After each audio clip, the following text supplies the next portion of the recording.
Hi, welcome to Computer Science or Computer Application YouTube channel. നമ്മൾ ഇന്നിവിടെ discuss ചെയ്യാൻ പോകുന്നത് എന്താണ് ഫംഗ്ഷൻ ഓവർലോഡിംഗ് എന്താണ് ഫംഗ്ഷൻ ഓവർലോഡ്. നമ്മൾ കഴിഞ്ഞ വീഡിയോയിൽ ചെറുതായിട്ട് പറഞ്ഞിരുന്നു ഫംഗ്ഷൻ ഓവർലോഡിംഗ് എന്ന് പറഞ്ഞു കഴിഞ്ഞാൽ same function but different definitions അല്ലേ. അപ്പോൾ നമ്മൾ ഒരു ഫംഗ്ഷൻ നെയിം പല ഡെഫിനേഷൻസിലായിട്ട് പല കാര്യങ്ങൾക്ക് ഉപയോഗിക്കുമ്പോഴാണ് നമ്മൾ അതിനെ എന്താ പറയുക ഫംഗ്ഷൻ ഓവർലോഡിംഗ് എന്ന് പറയാം. അതായത് ഒരു function name but different definitions, അതിനെയാണ് നമ്മൾ എന്താ പറയുക ഫംഗ്ഷൻ ഓവർലോഡിംഗ് എന്ന് പറയും. ഓക്കെ, സാധാരണ നമ്മൾ ഒരു ഫംഗ്ഷൻ ഒരു പ്രോഗ്രാമിൽ യൂസ് ചെയ്യുമ്പോൾ എന്തിനു വേണ്ടിയിട്ടാണോ ആ ഫംഗ്ഷൻ യൂസ് ചെയ്യുന്നത് ആ ഒരു അല്ലെങ്കിൽ എന്തിനു വേണ്ടിയിട്ടാണോ ആ ഫംഗ്ഷൻ ഡിഫൈൻ ചെയ്തത് ആ ആവശ്യത്തിന് വേണ്ടിയിട്ട് മാത്രമേ നമുക്ക് ആ ഫംഗ്ഷൻ ഉപയോഗിക്കാൻ പറ്റുള്ളൂ. പക്ഷേ ഇവിടെ ഈ ഫംഗ്ഷൻ ഓവർലോഡിംഗ് എന്ന് പറഞ്ഞു കഴിഞ്ഞാൽ ഒരു ഫംഗ്ഷൻ പല ആവശ്യങ്ങൾക്ക് ഒരു same function but different purpose or different definitions പല ആവശ്യങ്ങൾക്ക് വേണ്ടിയിട്ട് നമുക്ക് ഉപയോഗിക്കാൻ പറ്റും. അതിനെയാണ് നമ്മൾ എന്താ പറയുക ഫംഗ്ഷൻ ഓവർലോഡിംഗ് എന്ന് പറയാം. പക്ഷേ ഒരു വ്യത്യാസമുണ്ട്. ഈ ഓവർലോഡ് ചെയ്യുന്ന ഫംഗ്ഷൻസ് അല്ലെങ്കിൽ ഡിഫറെന്റ് ഫംഗ്ഷൻ പർപ്പസിന് വേണ്ടി ഉപയോഗിക്കുന്ന ഫംഗ്ഷൻസിന്റെ പ്രത്യേകത എന്താണെന്ന് വെച്ചാൽ അതിന്റെ ഉള്ളിലുള്ള ആർഗ്യുമെന്റ്സ് ഉണ്ടല്ലോ, ഫംഗ്ഷൻസ് ഡിഫൈൻ ചെയ്യുമ്പോൾ അല്ലെങ്കിൽ ഫംഗ്ഷൻസ് ഡിക്ലെയർ ചെയ്യുമ്പോൾ കൊടുക്കുന്ന ആർഗ്യുമെന്റ്സ് ഉണ്ടല്ലോ, ആ ആർഗ്യുമെന്റ്സിന്റെ എണ്ണത്തിലോ അല്ലെങ്കിൽ ടൈപ്പിലോ എന്തുണ്ടായിരിക്കണം വ്യത്യാസം ഉണ്ടായിരിക്കണം. ഇപ്പൊ നമ്മൾക്ക് ഏരിയ എന്ന് പറയുന്ന ഒരു ഫംഗ്ഷൻ, ആ ഏരിയ എന്ന് പറയുന്ന ഫംഗ്ഷൻ 4 പർപ്പസിന് വേണ്ടി യൂസ് ചെയ്യാം. ഇപ്പൊ ട്രയാങ്കിളിന്റെ കാണാനും സർക്കിളിന്റെ കാണാനും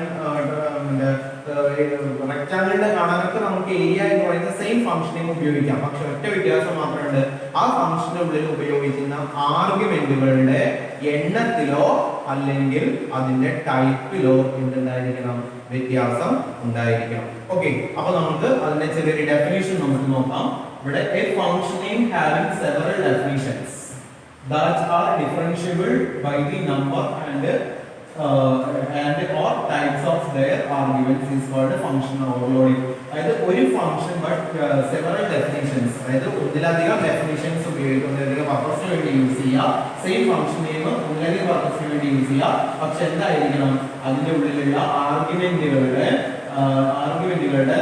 നമ്പറിലോ അല്ലെങ്കിൽ ടൈപ്പിലോ എണ്ണത്തിലോ എന്തുണ്ടായിരിക്കണം അതിൽ വ്യത്യാസം ഉണ്ടായിരിക്കണം. അങ്ങനത്തെ ഫംഗ്ഷൻസ് നമ്മൾ പറയുന്ന പേരാണ്, അല്ലെങ്കിൽ ആ ഫീച്ചേഴ്സ് നമ്മൾ പറയുന്ന പേരാണ് function overloading. Same function name but different definitions of purpose, that is called function overloading. ഇപ്പൊ ഇവിടെ ഏറ്റവും സിമ്പിൾ ആയിട്ട് ഒരു എക്സാമ്പിൾ നോക്കിയേക്കാം.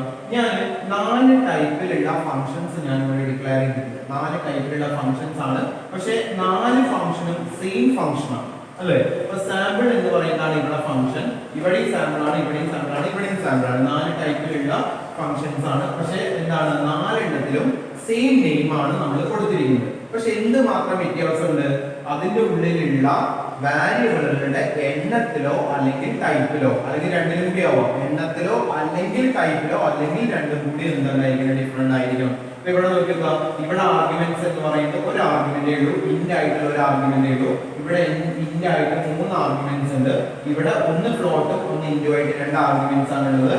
ഇവിടെ സി എന്ന് പറയുന്ന ഒരു ക്യാരക്ടർ ആർഗ്യുമെന്റ് ആണ്. ഇപ്പൊ ഇവിടെ ഒരു ആർഗ്യുമെന്റ് ഉണ്ട്, ഇവിടെ ഒരു ആർഗ്യുമെന്റ് ഉണ്ട്, പക്ഷെ ഇതിന്റെ ടൈപ്പിൽ വ്യത്യാസമുണ്ട്. ഇവിടെ ക്യാരക്ടർ ആർഗ്യുമെന്റ് ആണെങ്കിൽ ഇവിടെ എന്താണ്, ഇവിടെ ഇന്റീജർ ആർഗ്യുമെന്റ് ആണ്. അതിനെ ഫംഗ്ഷൻ ഓവർലോഡിംഗ് എന്ന് പറഞ്ഞു കഴിഞ്ഞാൽ, അതായത് same function, A function name having several definitions, several purposes വേണ്ടിയിട്ടാണ് യൂസ് ചെയ്യുക. സെയിം നെയിം ആണ് അല്ലേ, 4 ഫംഗ്ഷനും സെയിം നെയിം ആണ് സാമ്പിൾ, പക്ഷെ അതിന്റെ ഉള്ളിലുള്ള ആർഗ്യുമെന്റുകളുടെ എണ്ണത്തിലോ ടൈപ്പിലോ എന്തുണ്ടായിരിക്കണം വ്യത്യാസം ഉണ്ടായിരിക്കണം. ഇനി ഇവിടെ നമുക്കൊരു എക്സാമ്പിൾ നോക്കി നോക്കാം. അപ്പൊ ഇവിടെ ഞാൻ ഈ ഫംഗ്ഷനെ കോൾ ചെയ്യാണ് സാമ്പിൾ എന്ന് പറഞ്ഞിട്ട് 8 എന്ന് പറഞ്ഞിട്ട് ഞാൻ ഒരു വാല്യൂ കൊടുക്കുകയാണ്. സാമ്പിൾ എന്ന് പറഞ്ഞിട്ട് 8 എന്ന് പറയുന്ന ഒരു വാല്യൂ കൊടുത്ത് ഞാൻ ഒരു ഫംഗ്ഷനെ കോൾ ചെയ്യാണ്. ഞാൻ ഈ 4 ഫംഗ്ഷൻസ് നമ്മുടെ പ്രോഗ്രാമിലുണ്ട്, പക്ഷെ ഞാൻ ഫംഗ്ഷൻ കോൾ ചെയ്യുമ്പോൾ ഈ സാമ്പിൾ ഓഫ് 8 എന്ന് പറയുന്ന ഒരു ഫംഗ്ഷനാണ് ഞാൻ കോൾ ചെയ്യുന്നത് എങ്കിൽ 8 എന്ന് പറയുന്ന ഒരു ഇന്റീജർ വാല്യൂ ആണ്, ഒരേ ഒരു ഇന്റീജർ വാല്യൂ ആണ് അല്ലേ. അപ്പൊ അങ്ങനെയാണെന്നുണ്ടെങ്കിൽ ഈ 8 എന്ന് പറയുന്ന ഈ ഫംഗ്ഷൻ ഞാൻ ഇതുപോലെ കോൾ ചെയ്യുമ്പോൾ ഏത് ഫംഗ്ഷൻ ആയിരിക്കും അവിടെ ഇൻവോക്ക് ചെയ്യുക, അല്ലെങ്കിൽ ഏത് ഫംഗ്ഷൻ ആയിരിക്കും അവിടെ എക്സിക്യൂട്ട് ചെയ്യുക? ഈ ഒന്നാമത്തെ ഫംഗ്ഷൻ ആയിരിക്കും എക്സിക്യൂട്ട് ചെയ്യുക. കാരണം എന്താണെന്ന് വെച്ച് കഴിഞ്ഞാൽ ഒരു ഇന്റീജർ വാല്യൂക്ക് വെച്ചിട്ട് ഇവിടെ ആ ഒരു ഫംഗ്ഷൻ ഉള്ളൂ.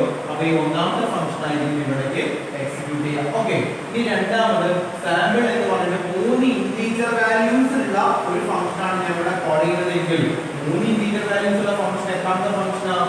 ഇവിടെ രണ്ടാമത്തെ ഫംഗ്ഷൻ ആണ്. അപ്പൊ രണ്ടാമത്തെ ഫംഗ്ഷൻ ആയിരിക്കും ഇവിടെ എന്ത് ചെയ്യുക, ഇൻവോക്ക് ചെയ്യുക.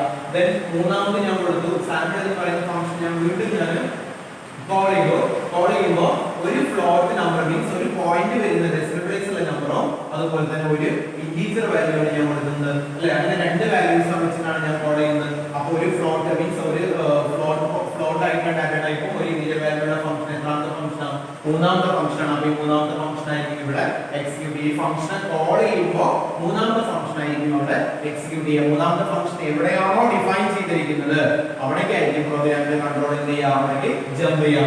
ദെൻ നാലാമത് ഞാൻ കൊടുത്തിരിക്കുന്നത് എന്താണ്, നാലാമത്തെ ഫംഗ്ഷൻ ആയിട്ട് ഞാൻ കോൾ ചെയ്തിരിക്കുന്നത് ഒരു ക്യാരക്ടർ വാല്യൂ വെച്ചിട്ടാണ് ഞാൻ കോൾ ചെയ്തിരിക്കുന്നത്. സാമ്പിൾ എന്ന് പറയുന്ന ഫംഗ്ഷൻ ഞാൻ അവിടെ കോൾ ചെയ്യുമ്പോൾ അതിന്റെ ഒരു ക്യാരക്ടർ വാല്യൂ ആണ് കൊടുക്കുന്നത്. ക്യാരക്ടർ വാല്യൂ ഒരു ക്യാരക്ടർ വാല്യൂ മാത്രമുള്ളത് നാലാമത്തെ ഫംഗ്ഷൻ ആണ്. അപ്പോൾ നാലാമത്തെ ഫംഗ്ഷൻ എവിടെയാണോ ഡിഫൈൻ ചെയ്തിട്ടുള്ളത് അതായിരിക്കും അവിടെ എന്ത് ചെയ്യുക, അവിടെ എക്സിക്യൂട്ട് ചെയ്യുക. അപ്പോൾ ഇങ്ങനെ ഒരു function name but different several definitions that is called that is known as function overloading. but എന്തുണ്ടായിരിക്കണം എന്നറിയോ, അതിനുള്ളിലുള്ള ആർഗ്യുമെന്റ്സുകളുടെ എണ്ണത്തിലോ അല്ലെങ്കിൽ അതിന്റെ ടൈപ്പിലോ വ്യത്യാസം ഉണ്ടായിരിക്കുകയാണെങ്കിൽ ഇതിൽ രണ്ടിലും വ്യത്യാസം ഉണ്ടായിരിക്കാം. നേരെ ഇവിടെ നോക്കുക, ഇവിടെ ഇൻഡെക്സ് ആണ് ഒന്നാമത്തേല്, നാലാമത്തേല് ക്യാരക്ടർ സി ആണ്. അപ്പൊ ഇവിടെ നമ്പർ സെയിം തന്നെയാണ്, ഇവിടെ ഒരു വേരിയബിൾ ആണ്, ഇവിടെ ഒരു വേരിയബിൾ ആണ്. പക്ഷെ ഇവിടെ എന്തുണ്ട്, ഇവിടെ രണ്ട് ഡാറ്റ ടൈപ്പ് ആണ്. ഓക്കെ, അപ്പൊ എണ്ണത്തിലോ അല്ലെങ്കിൽ ഏതിലോ ആണ്, ഡാറ്റ ടൈപ്പിലോ അല്ലെങ്കിൽ ടൈപ്പിലോ ആണ് വ്യത്യാസം വേണ്ടത്.